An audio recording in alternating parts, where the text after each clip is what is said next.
Olá a todos, aqui é o professor Ronaldo Bastos. Estamos começando o comentário político do dia nesse quadro que eu chamo das regras da política, onde eu tento fazer comentários jurídicos sobre fatos políticos. Mais uma vez eu vou ter que falar do depoimento do ministro Sérgio Moro, do ex-ministro Sérgio Moro, agora que ele foi revelado, né? Ele foi vazado. No vídeo anterior que você pode ver aqui, eu expliquei para vocês qual é o procedimento que iria ser seguido após esse depoimento do ministro Sérgio Moro, com oitiva de possíveis testemunhas referidas, né?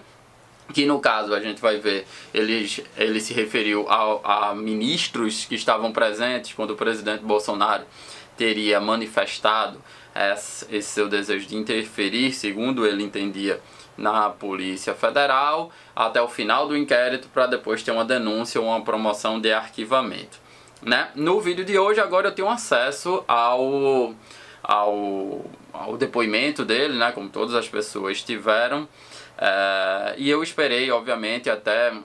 Agora estou gravando mais ou menos meio-dia e 40 do dia 6 de abril, né? Ou seja, mais ou menos 24 horas depois que tivemos acesso ao depoimento. Li e reli várias vezes para fazer, como vocês já conhecem, uma análise mais técnica. Algumas observações preliminares sobre esse depoimento. Em primeiro lugar, as pessoas esperavam um depoimento com afirmações bombásticas, né, com afirmações contundentes. Eu não sei em que mundo vivem as pessoas, né? Porque o mundo dos tribunais não é, em geral, um mundo que é visto nos filmes de tribunais americanos. Em que, primeiro, as provas são sempre contundentes, as provas são sempre categóricas sobre os fatos, e segundo, com a mera argumentação do advogado ou do equivalente promotor de justiça lá, testemunhas, elas choram, deixam de mentir, começam a falar a verdade. Não é assim no mundo real, né? As provas nem sempre são contundentes. Muitas vezes o Ministério Público não consegue provar o que ele alegou na denúncia. O mundo real é diferente dos filmes de Hollywood. Dito isso, o outro lado é que o que algumas pessoas, parlamentares ou não, ligados ao presidente Jair Bolsonaro, falam: eita, não teve uma bala de prata, ou seja, uma prova contundente. Mas na minha concepção, o Moro, no depoimento, ele especifica mais algumas das afirmações que ele fez naquele pronunciamento que eu comentei num vídeo que deve estar aparecendo aqui, e ele indica provas, né, que ele disponibiliza o seu celular, e indica testemunhas, né, que vão compor o chamado conjunto probatório, né, que é um conjunto de provas, né? Não é um depoimento que vai possibilitar uma denúncia, né? É um depoimento que a gente chama de prova testemunhal, junto com outras provas testemunhais, ou seja, outros depoimentos, junto com provas documentais, junto com provas periciais. Isso forma um conjunto probatório. Então você chegar e dizer: não há uma bala de prata, isso pode ser muito relevante em filmes de tribunais americanos, né? Mas na prática do processo penal não é assim que acontece, né? Não existe uma prova que é cabal, em geral. É um conjunto de indícios, provas e tipos diferentes de provas que levam à formação de convencimento do Ministério Público e do magistrado. Bom, dito isso, uma segunda observação que eu quero fazer é que não devemos acreditar piamente em tudo que o Sérgio Moro diz pelo seu histórico, né? Não devemos nem acreditar em todas as críticas que são feitas levando em conta os históricos do presidente Bolsonaro, de clientelismo, de prática de rachadinhas, como ele é acusado e sua família é acusada, de suspeitas de envolvimento com milícias. Não devemos nem acreditar piamente nisso, nem no caráter altamente probo do ministro Sérgio Moro. É um depoimento, pela minha experiência com o processo penal, é um depoimento muito defensivo, né, em que Moro realmente ele ficou muito preocupado com a própria solicitação de abertura de inquérito feita pelo Procurador-Geral da República, porque ele mesmo expressou isso no seu pronunciamento, que ele se sentiu intimidado, né, porque os crimes a serem averiguados não seriam só, em tese, cometidos pelo presidente da República, mas sim pelo próprio Moro, no sentido de prevaricação, e o próprio corrupção ativa, talvez denunciação caluniosa, que é imputar alguém a prática de um crime sabendo que essa pessoa é inocente, artigo 339 do Código Penal. Então ele se sentiu intimidado, e realmente se sentiu, dá pra ver no depoimento dele que é meramente defensivo também. Ele apresenta fatos e ele sempre reitera que ele não está acusando o presidente Bolsonaro de nada, ele só está apresentando fatos. Eu vou comentar essa sua afirmação. O que eu quero que vocês entendam de modo preliminar é que Moro não é um amador, né? Desde que ele era juiz, ele era um expert em mostrar para a imprensa, para o público em geral, trechos de gravações, muitas vezes antes de grandes manifestações sociais, antes de grandes votações no Congresso Nacional. Então ele sabe manipular isso bem. Não podemos desprezar a experiência de quem exerceu 22 anos o cargo de juiz federal, né? Ele não é só um probo que quer melhorar a República, né? Ele tem o seu modus operandi também. Dito isso, vamos falar do Procurador-Geral da República.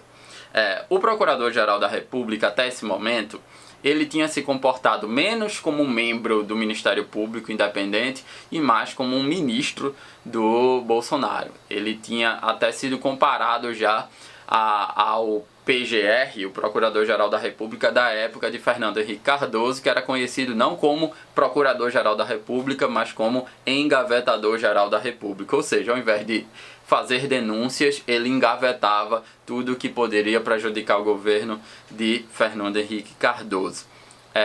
Não sei se vocês se lembram, mas o PGR não foi escolhido a partir de uma lista tríplice. Há muitos anos que o PGR, os membros da carreira do Ministério Público, votavam 3 nomes de possíveis procuradores gerais da República, e o presidente da República escolhia dentre esses 3, em geral escolhia o mais votado, né, como forma de prestígio da carreira e mostrar que o presidente não estava interferindo na carreira.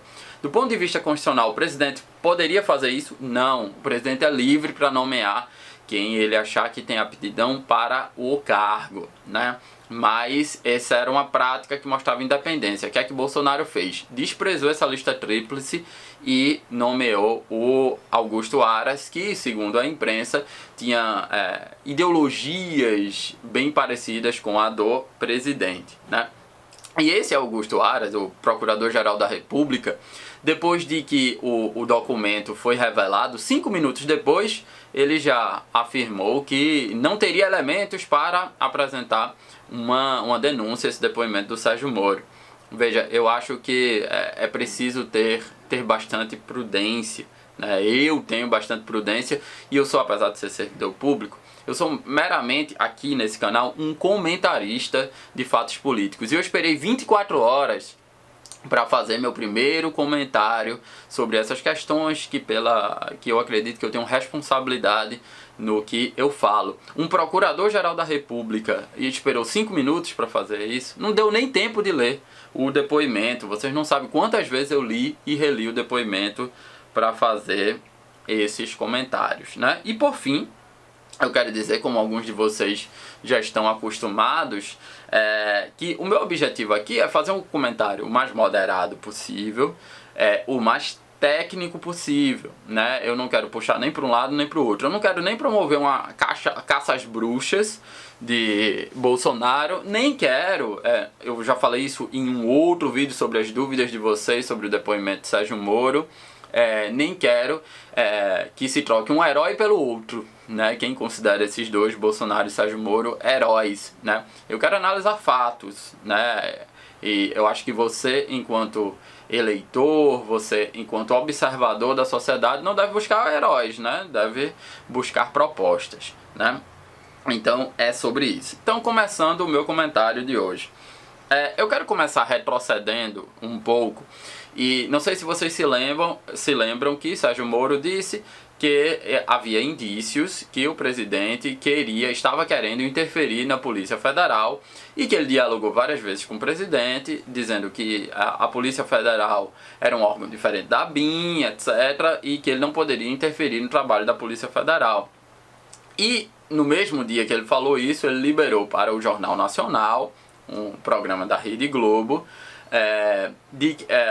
um trecho de uma conversa do celular dele com o presidente Bolsonaro, em que o presidente ele compartilha um link do site O Antagonista, em que dizia que a Polícia Federal estava começando a investigar de 10 a 12 deputados bolsonaristas, e o próprio presidente Bolsonaro, que enviou esse link para o Sérgio Moro, disse: esse é mais um motivo para a gente trocar o diretor-geral, né?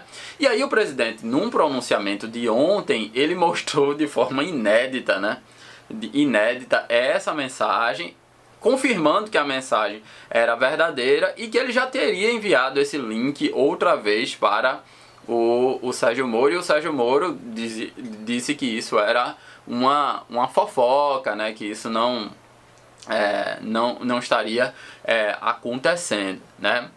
De um modo geral, eu quero que vocês percebam, e esse vai ser o tom do meu comentário, que o presidente Bolsonaro ou não tem uma assessoria jurídica, ou ele despreza totalmente o que a defesa técnica dele fala. Porque tudo que Moro fala, ele vem e confirma. Tudo que Moro fala, ele vem e confirma. É preciso lembrar para o presidente em que esses procedimentos que correm no STF, tem procedimentos que correm em juízes de primeiro grau, vão ser julgados por juízes togados. E juízes togados, eles têm uma experiência jurídica que é diferente das declarações que o presidente faz visando o seu eleitorado, né? É um tipo de comunicação, visando o eleitorado é um tipo de comunicação. Você visando uma defesa num processo penal ou num processo civil, de um juiz togado, experiente, é um outro tipo de comunicação. O juiz não acredita em qualquer coisa.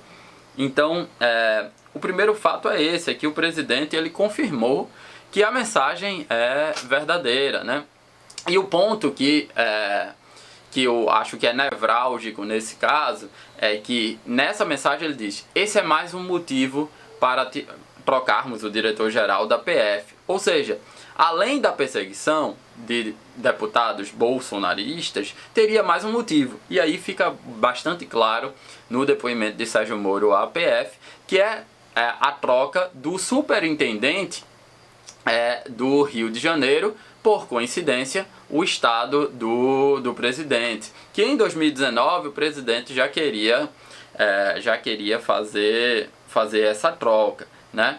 Então tem vários trechos do depoimento do Sérgio Moro em que ele fala que houve várias solicitações do presidente para fazer essa troca. O presidente sugere nomes para o Sérgio Moro. Sérgio Moro acha que esses nomes ou não têm a qualificação necessária, não tem a história dentro da instituição que lhes qualificariam para serem superintendentes do Rio de Janeiro, e também esses nomes, segundo o ex-ministro Sérgio Moro, eles seriam muito próximos à família do presidente, e com isso, isso pegaria muito mal para o governo e mancharia o nome da própria instituição, da própria Polícia Federal.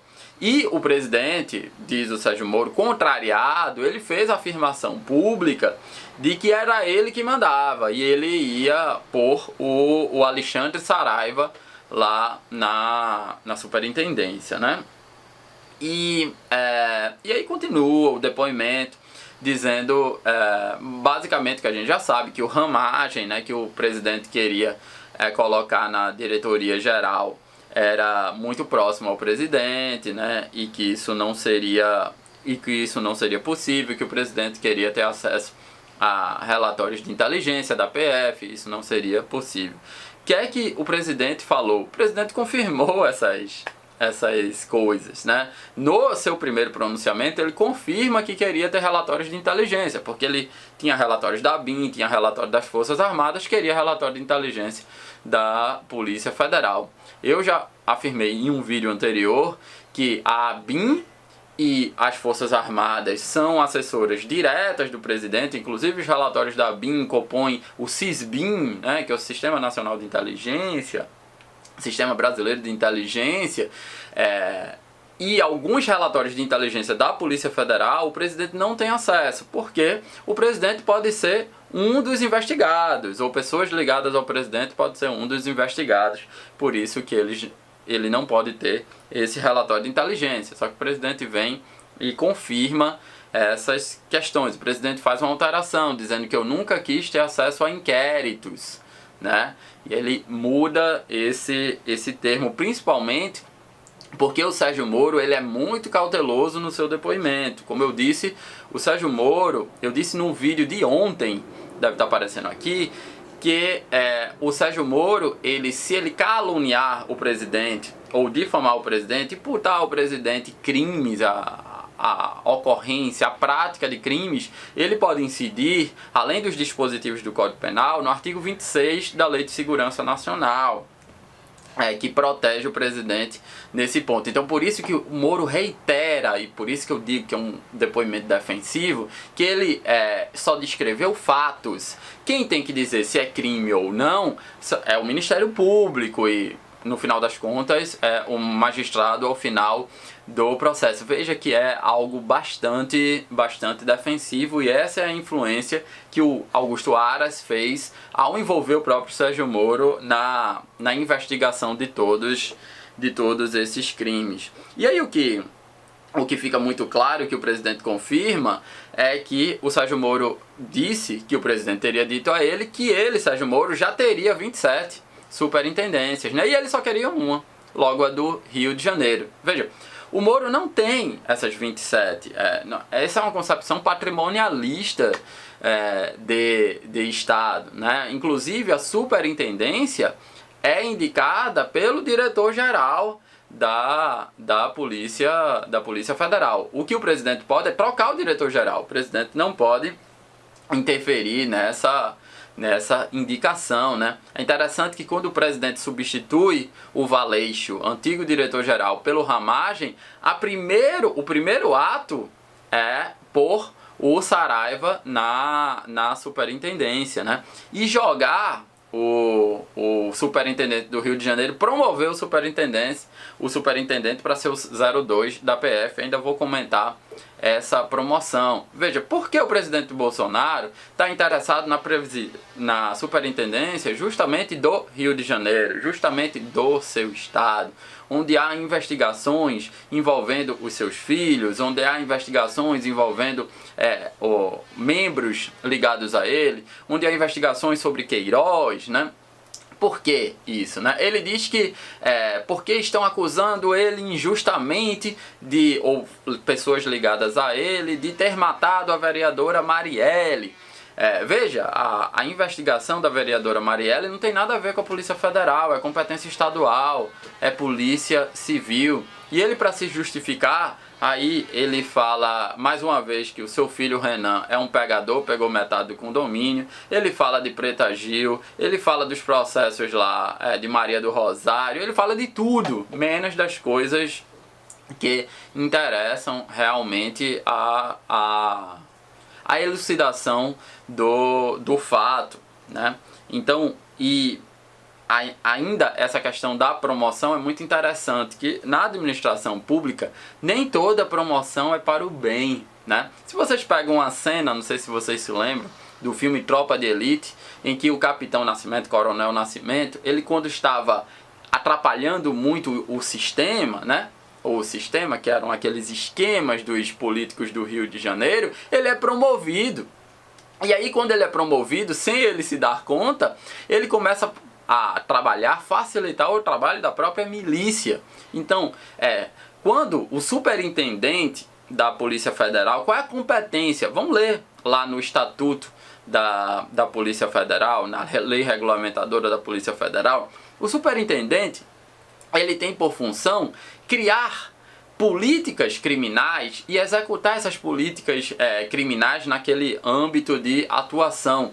Já esse novo cargo que ele vai assumir ligado à Diretoria Geral da Polícia Federal é um cargo meramente administrativo, né? Funções administrativas, burocráticas. Então, se ele tinha condições de incomodar alguém, ele tinha condições, na verdade, de incomodar como superintendente do Rio de Janeiro e não nesse cargo ligado à diretoria geral, né?